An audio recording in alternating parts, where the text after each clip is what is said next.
Bonjour, dans cet épisode, je vais vous présenter les nouvelles règles de recrutement. Je suis Gaël Châtelain-Berry, bienvenue sur mon podcast Happy Work, le podcast francophone le plus écouté sur le bien-être au travail. Happy Work, c'est une quotidienne, donc n'hésitez surtout pas à vous abonner sur votre plateforme préférée pour être tenu au courant de tous les épisodes et en plus, cela fera que Happy Work durera encore longtemps. Alors, en ces temps de grande démission, de quiet quitting, vous savez, le fait de ne produire plus que le strict minimum, je dois bien avouer qu'en plus de 30 ans de carrière, je n'ai jamais vu une telle panique dans les yeux des dirigeants, des dirigeantes ou des DRH quand on parle de recrutement.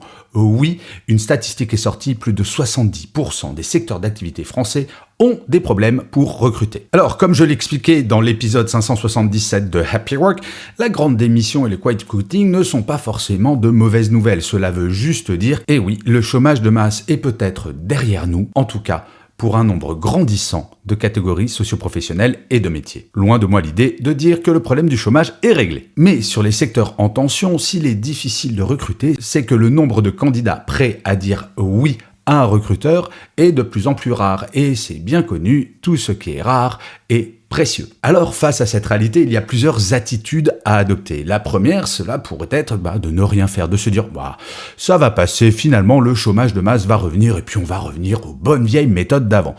Pas très optimiste, vous me l'accorderez. Et l'autre méthode, c'est d'analyser et d'essayer de changer les règles du recrutement. Et en fait, ce sont ces changements dont je vais vous parler. Le premier changement, c'est de répondre aux attentes qui ont évolué, les attentes des candidats.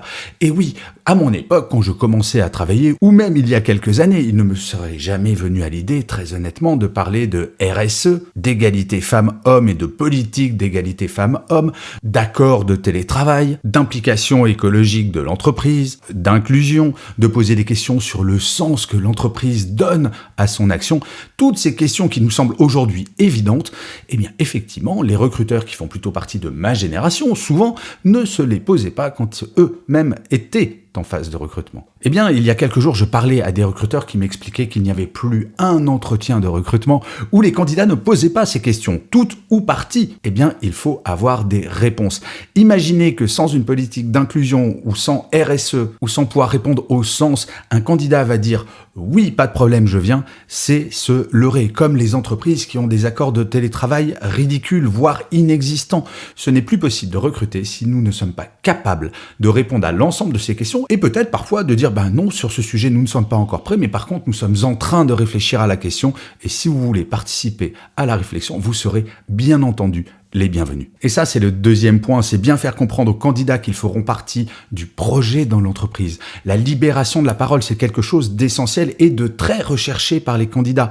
Intégrer une entreprise qui vous dit très clairement dès le recrutement, oui, vous aurez voix au chapitre, cela peut faire la différence. Alors, bien sûr, le troisième point, c'est le télétravail. Comme je le disais dans le premier, il n'est pas possible de ne pas avoir d'accord de télétravail extrêmement intéressant. Et quand je dis intéressant, c'est comme je le disais dans un épisode de Happy Work, il y a quelques jours, la tendance sera que ce sera aux salariés de choisir exactement la quantité qu'ils souhaitent chaque semaine, de 0 à 5 jours.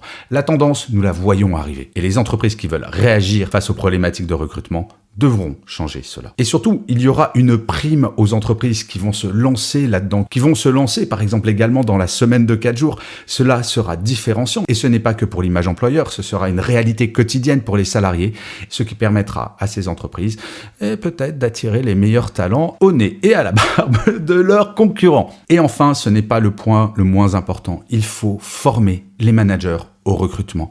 Encore une fois, je parlais avec des recruteurs il y a quelques jours qui m'expliquaient que toute la phase de recrutement se passait bien et patatras, au moment du dernier entretien avec le manager tenait un discours du genre « Oui, chez nous, il faut s'impliquer, il faut travailler. Oui, effectivement, je pourrais vous envoyer des mails le week-end ou le soir et vous y répondrez parce que chez nous, on est motivé. » Oui, sauf que le candidat, lui, ne veut absolument pas de ça. Je vous rappelle que l'une des priorités des salariés aujourd'hui, c'est d'avoir un bon équilibre vie privée, vie professionnelle. Si un manager, lui, n'a pas cet équilibre et qu'il le montre bien au candidat, autant vous dire que le candidat va faire qu'une chose, se barrer. Et donc former les managers, mais de façon simple, pas besoin de les former pendant des jours et des jours. Il suffit juste d'expliquer ces changements et que ce sont les meilleurs ambassadeurs de l'entreprise. Sans un manager formé au recrutement, il va être compliqué de motiver quelqu'un pour signer un contrat de travail avec l'entreprise. Voilà, vous voyez, les changements ne sont pas des changements radicaux, ce sont des changements qui ont été impliqués par la pandémie et également par la baisse du chômage. Donc tout cela finalement est plutôt bon signe car cela va dans l'intérêt du bien-être des salariés in fine et bien entendu, plus les salariés connaissent le bien-être, plus ils seront efficaces, créatifs, fidèles et productifs. Bref, tout le monde a intérêt à se lancer dans ces changements. Je vous remercie 1000 fois d'avoir écouté ou regardé cet épisode de Happy Work si vous êtes sur YouTube. N'hésitez surtout pas à mettre des pouces levés, des étoiles, des commentaires, à partager ces épisodes ou en parler autour de vous. C'est comme cela que Happy Work durera encore longtemps. Et en plus de vous à moi, cela me fait extrêmement plaisir. Je vous dis à demain et d'ici là, plus que jamais, prenez soin de vous. Salut les amis.